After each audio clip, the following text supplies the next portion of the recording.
Good morning, everybody. That introduction will probably do for now. I want to acknowledge a few people in the room here who I've known over the years, and I guess acknowledge the work of Nuffield, which is quite an amazing institution or machine or whatever you want to call it. And I've seen a lot of people have been through it, and it's really been something that I think is contributing to lifting the overall industry, the agricultural industry, and I think it should be commended for that across Australia, certainly internationally. Also acknowledge a few people in the room who are producers from the Territory, also some of the associations and organisations, the people who have dedicated their lives to the northern cattle industry. I'm going to talk a little bit about cattle. My background is in agriculture. As David just pointed out, I was involved with Northern Territory Cattlemen's Association, and acknowledge Tracy Hayes, who's the current CEO, who took things to a much higher level than I was ever able to do. So, and I constantly get ribbed about that. But anyway, I just wanted to acknowledge those producers and those that have driven Northern Australian development, and also the Northern Australian cattle industry, somewhere in the room. And Donald McGecky's here somewhere. Commend them on the fact that they've built an abattoir down the road, which is, I think, the first thing for a big thing like that for about 50 or 60 years. Okay, so I'm going to talk a little bit about Northern Australian development in the context of the primary industry sector, but I'm also going to touch a little bit upon the wider implications of Northern Australia for the national prosperity and security of the nation. We see that the North is not just about the economic foundations that it provides for the country, but also about the strategic importance of Northern Australia and the role that agriculture plays in it. So I believe you've already had your dinner, so I'm sure you're well acquainted with Mitchell Street and various parts of Darwin. But this is the capital of Northern Australia. It's a fact. It's the only capital city in Northern Australia. And Queensland, I think, are trying to make Mount Isa or something the capital of Northern Australia or some place like that. But it is the only capital of Northern Australia, and it is the capital of Northern Australia. Orient some people, I know there's some people in the room that probably know exactly where that is, but that's the Barkly Tableland, about halfway down the Territory, about halfway to the southern border. Mungabroom Station, in fact. To put a few statistics, I'm going to talk about the Northern Territory, but also I'm going to talk a little bit about Northern Australia more generally, because it should be a state, really. It should be it's half of Australia, and it probably should be a state, because its similarities are too common for it not to be. But we aren't. It isn't a state, but it may be at some stage in the future. But originally, the Australian government established this initiative around Northern Australia, which was the tropics and the whole of the Northern Territory. And what we see today is that parts of Western Australia, in particular the Wiluna and Meekatharra Shires, are saying we want to be part of Northern Australia as well. So it's gone from about 45% of Australia's landmass to being over 50% of Australia's landmass. See, the statistics there are quite startling. 55% of Australia's exports, and quite a bit of that comes out of this part of Northern Australia in minerals and gas and the like, but 5% of the population. So what I would be saying to anybody that doesn't come from Northern Australia is you need to do a little bit more, to do a bit more heavy lifting, because we're doing a fair bit of it up here, man for man, woman for woman, and kid for kid. But it's a significant contribution that the North makes already to Australia's balance of trade and all the rest of it. What I'm going to propose today, though, is that Northern Australia is fundamental to the future security and prosperity of this country. And that's one of the basic principles that I'm going to try and get across to you today. Most people will think about Darwin, 1942, February the 19th, 1942, the first raid, and there's subsequent raids on Darwin, which placed Darwin and Northern Australia strategically in the forefront of people's minds, and certainly that of the Japanese at the time. But things started a lot earlier than that. And if you look at the demographics of Northern Australia, there was free trade agreements operating here before whitefellas stepped into this part of the world. The Macassans were trading here for 400 or 500 years with communities across the top end in Tripang and other things, pearls and various other things, and exchanging goods and various bits and pieces. That was operating for 300 or 400 years before settlement. It was stopped by an Act of Parliament coming out of South Australia in 1906, that trade. And of course, the history before that goes back a long way. People probably think about the North. If you step out of Northern Australia and speak to people in the South, they probably think about the agricultural sector, and particularly the cattle industry, which pioneered this part of the world. And believe it or not, we're talking about a dining boom at the moment, and it's not new. I've gone back and looked at documents predating Federation, where we have these cyclic attention to Northern Australia. And what they all say consistently, the numbers have changed, what they all say consistently is that we need to be able to tap into the growing populations in our region. And numbers are a bit different back then, but the same fundamentals were there. So we were exporting cattle out of Northern Territory in the 1880s to Batavia, which is now Jakarta and Singapore and places like that. And we've seen various waves of different things coming out of the north, and the modern era has seen a very sophisticated supply chain into Southeast Asia, which sees northern cattle being bred and also then exported to be value-added in Indonesia, which is a very sophisticated, now modern supply chain. It's not all about Brahman cattle. We also have, for those of you that are getting a bit concerned about things with humps, there are also significant numbers of British and European bred cattle further south in the territory, and there's even black cattle. So I think there's even some pictures of some black cattle. So we have been part of a broader region for a long time. We've been trading, even before whitefellas were here, people were trading in the region, and that's continued, and it's continued to grow. So this has been part of underpinning the development of Northern Australia. And these are just some of the pictures, I guess, that some of you would be very familiar with, some of the northern production systems and the way we move things and all the rest of it. And turning northern cattle into a value-added product in Indonesia on the byproducts of agriculture and horticulture and the like, something we can't do here because we don't have the feedstuffs to do it. And the option is to send it south, which in a lot of cases doesn't make sense. The growing sophistication of Indonesia and various other countries in our region is significant, because what it means is that markets are becoming more discerning, and we're not just seeing the wet market trade, but we're also seeing discerning customers who are demanding high quality products that give you a certain type of look and feel and status and all the rest of it that goes with it. And that doesn't just apply to food, it also applies to tourism experiences, to education, to a whole range of things that we can do better than some others. And our traceability system, of course, is second to none. Now, I'm just going to stop for a bit. There's a bit of discussion at the moment about the governance and the representation in the cattle industry at the national level. Now, this is a picture which has been around for a while, but this is a picture of the representation and R&D corporations and the like that govern the cattle industry and the red meat industry. And for those of you that are in the red meat industry, you might find this confusing. Well, you're probably not on your own, because there's all these relationships that exist at the policy representation level and the R&D level, which all are interrelated. And the RMAC chair is also the person who is there to advise the Minister for Agriculture. So we keep going with this diagram, and it just gets increasingly complex, and people are saying it's not working. Well, in 2011 we said it didn't work then, when the then Minister for Agriculture stopped the trade into Indonesia, and some might argue that it still needs a bit of a shake-up. There's people in this room that know a lot more about it than I do, but let's just say I'm just proposing that perhaps there's a place for a rethink around representation in the red meat industry, and particularly the cattle industry. The majority of Australia's cattle are above the tropics in northern Australia, so perhaps we should think about where we locate some of these peak bodies and the likes. Food. And we've got people in the room here that produce food. There's mango producers, there's barramundi producers and various others, so I'm not going to talk much about it, other than the fact that Northern Australia is moving forward. It's not just about grazing cattle extensively, it's also about producing high quality foods in certain areas. The Ord is a good example. I'm heading across to Kununurra not long after I finish here to attend a conference over there, but these are regions which are continuing to show a lot of promise, and particularly in markets which are catering for specific market needs, and there's a lot more development to come. So Dan, sorry mate, there's a very famous photo, so just put that one up there. This bloke produces 60 tonne of barramundi a week. 52 weeks a year, I understand, and he's looking at increasing that as well and opening up into some of our export markets. But these are some of the examples of increasing intensification in the north, and all the supply chains, both in and out, that feed these particular industries are going to need to become more sophisticated and more efficient and more comprehensive in order to feed what is a growing aquaculture sector, for example. We've got a proposal to build a prawn farm on the border, close to the border in Western Australia. People may have heard of it, called Sea Dragon, which at its final conclusion will be 10,000 hectares of water, growing prawns. Now this is a pretty courageous proposition, but these are potential game changers. You add them to some of the things that are already happening, the growth, that is the organic growth that's been happening. Humpty Doo barramundi is a good example.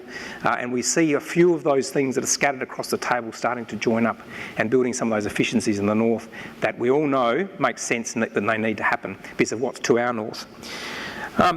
Now, I'll probably just highlight for those of you that are into products, high-value products, that's a pearl shell. These are farmers, vertically integrated farmers or aquaculture producers that are producing some of the highest quality pearls in the world and supplying others who make the jewellery. So if any of you have got nothing to do, the lunch break, there's a shop up in the mall that you can, I'm sure they'll welcome you through. And Gina Warrener, who is as the Warrener sort of family by marriage, she'll welcome you through the door and look after you, I'm sure. At the end of the day, though, Northern Australia, a lot of the heavy lifting has come from those primary sectors. It's come from the resource sector, and it's continuing to. That's where the heavy lifting is happening in the primary industry sector. In relation to the economic base and also what those sectors do to the fabric of the regional, rural and remote areas. In many cases, they are the only things which sustain what is half of Australia's land mass. Yet 5% of the population is some of those key industry sectors and the gas sector. I'll just go back to this one because it's interesting that we've also got massive reserves of phosphates. We've got enormous quantities of gas, onshore and offshore. You put those things together, you've got nitrogenous fertilisers, you add the trace elements or the major elements such as phosphate and potash, and you have those that are some of the primary building blocks of modern production systems, which are going to be increasingly important as time goes by. Across the harbour there is the INPEX project. That's the largest investment by Japan outside of Japan at the moment. There's about $54 billion invested in there in an onshore gas facility which brings brings gas from off the coast of Broome, Western Australia, 800 kilometres to be processed here. So I'm really just rolling through a couple of examples. I'm going to cut to the chase shortly of what the territory means, what the north means, what is special about it, including our tourism sector, unique products which are once again marketed to the rest of the world as unique products specifically. Interestingly, and it's something to probably be aware of, is that there's vast areas of country which are not sort of intensively managed, and you'll notice that there's a strong move around carbon abatement and carbon offsets. There's quite a bit of work that's happened up here over the years to look at the control or management of wildfires, early burning, which is translated into offset programs for ConocoPhillips here in Darwin as part of their registered offset program, and other programs that are currently sponsored by the federal government. But these things are currently being, I think, expanded to some extent. Still, a lot of them are funded effectively by government, but they are stewardship programs, probably under a different banner. Now, for those of you that aren't aware, there's one railway line through the Northern Territory which comes from Adelaide. And it took 100 years to build the last half of that, which was from Atlas Springs to Darwin. And we would like to see a railway line into Queensland because we believe that connectivity, ultimately, we need that physical connectivity, and there's a lot of prospective areas both in the Barkly and in northern Queensland which would benefit from this rail link. Another sector which is critically important, which I'll talk a little bit more about, is the defence sector. Land, air, sea, space and cyber are the 5 theatres of war. Used to only be 3, land, sea and air. We've now got 5 theatres of war. Northern Australia is our forward position, and I know we're going to have potentially a bit more of a better insight on that. He's wearing a uniform, so you're going to take more notice of him than you're going to take me talking about this. But this is, the Northern Australia plays a critical role, and this is what I'll touch on a little bit, is the role we play strategically in our region and why that's important, our relationship with our allies, America, with our own armed forces and the like. So the last picture there is part of the security picture, which is not just about armed forces and our security in the region, it's about biosecurity. Once again, it's unimaginable what would happen if there's a 3-letter acronym for a particular disease, and there's lots of them like it. They say the impact of that thing being found in Australia is $50 billion overnight to the livestock sector. Biosecurity is absolutely foundationally important for our primary industry sector, both here and where some of you have come from, which is not from here. And I was looking at all the ties in the room, and I thought, I know who's not from the Territory, because they'll have ties on. And then I see Adam Coffey, he's been in Queensland for a little while, and a few others that are wearing ties, so I thought maybe this rule doesn't always apply, but perhaps it's just the standards that Nuffield set that means that I'm out of step. But anyway, it's welcome. So I'm going to give you a global perspective now about the North and about the Northern Territory and where we fit. Now, Kylie Gracie showed this picture in her NTCA presentation. The tropics, which run through there and through there, have half the world's population and 60% of the children. This bubble here has 50% of the world's population in it. 2,000 years ago, the centre of the world's economic activity was shared between China and India. The emergence of the Industrial Revolution brought Europe into the frame, and we saw the decline of Asia as the dominant economic force internationally. What we're seeing now is the re-emergence of this region, and particularly driven by some of these major countries in our region, as the centre of the world's economic activity, and the decline in relative terms of America and of Europe. This is a fact, and we are part of that region. We are part of the tropics here, the north of Australia is. That's the north of Australia, Rockhampton to Coral Bay in Western Australia. And I showed you there's some gerrymandering going on down through there, and the whole of the Northern Territory. That is Northern Australia, and that is the line above the tropics. And the rest of the country live below that line. There's 23 million people below that line. I'll talk about that a bit more shortly. We are 13th in the world. China is second. India is coming up close behind. Indonesia will be the 4th or 5th largest country in the world economically in 20 or 30 years. So let's look at us. 1 million in the north, 23 million in the south. 13 politicians that represent us in Canberra in the north, 213 in the south. That's the reality of it. Getting the messages into the south can be difficult. So you look at that picture there, and you look at the previous picture there, and you say, where is the action going to be? It's going to be here, and it's already increasingly becoming here. These are some of the trading relationships. Once again, that's in that circle. That's where most of our territory's trading relationships are with our near neighbours. We are fundamentally a result of our prosperity in the territory, and also in the rest of the country, is fundamentally linked to the rise of China, the rise of Japan, and a number of other countries. We've been digging things up, selling things to these countries. Our prosperity is a direct correlation to their prosperity, our prosperity as well. Proximity, I'm not going to go into that, but you travel 5 hours south and you pick up 24 million people. You travel 5 hours south, you pick up 400 to 600 million people, out of Darwin, that is. So my argument is, and our argument is, that increasingly the north of Australia is becoming central. People say, oh, you're so isolated up there. A bloke said to me, a grain producer from south of Crystal Brook, said, oh, but the only problem with up there is you're just so isolated. And I said, mate, the only problem you got down there is you're going to become increasingly isolated. And that's the reality of it. That's how we feel it. We look north, we trade north, we see north, we feel north. And the China Silk Road is an interesting example. The Belt and Road, which is a policy of the Chinese government, which is about getting connectivity internationally for their trading.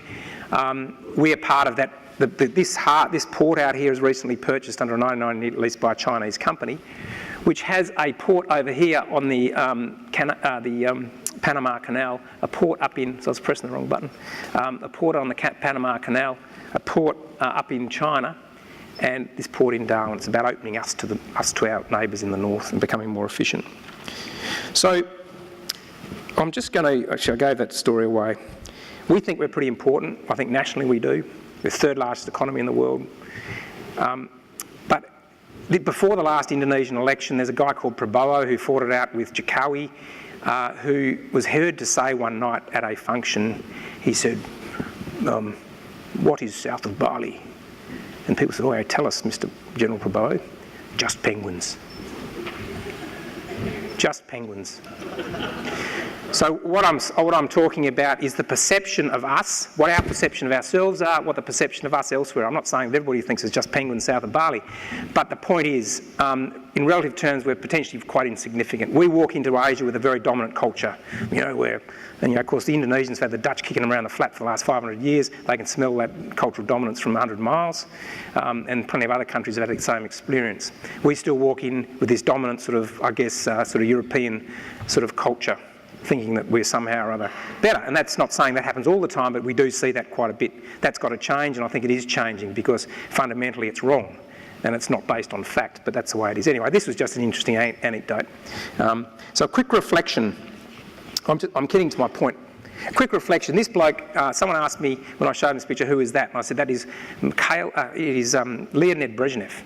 He came into power in the USSR when I was born. He exited in '82. Back then, the world was very simple. There was the good guys and the bad guys. There was the Russians and the Americans, and we all lined up behind them. And the power was about, I'll fire the first rocket, then you'll fire yours, the whole world's screwed. So none of us can press the button. Mutually assured destruction. The wall came down in Berlin, things started to change. We've seen very much a decentralised change in, I guess, the security arrangements internationally. Interesting point. Russia is the same size economically as Australia. I don't know whether that comes as a surprise to people, but it is a fact. And it was roughly the same size back when it was the USSR, when it was fighting out with America, which is economy was 20, 30, 40 times larger, to dominate the world. So it's the same size as Australia. We have China emerging as the major power in the world, and it's also, interestingly, wanting to pick up the void which Trump seems to want to exit, which is sort of the leader in the world around a whole range of things. So we're walking this economic line with China, a diplomatic line with China, a strategic line with China, but our economic future is, in many ways, has been and will continue to be pinned to China and many other countries in the region. They're creating anxiety, South China Sea, various other things. And then we're seeing changes in trade policy and other things potentially coming out of America. The Trans-Pacific Partnership was scuttled. A range of other bilateral and multilateral agreements are potentially going to change. What does that do for us as a country, an exporting country, a trading country? What opportunities and what threats does that present for us?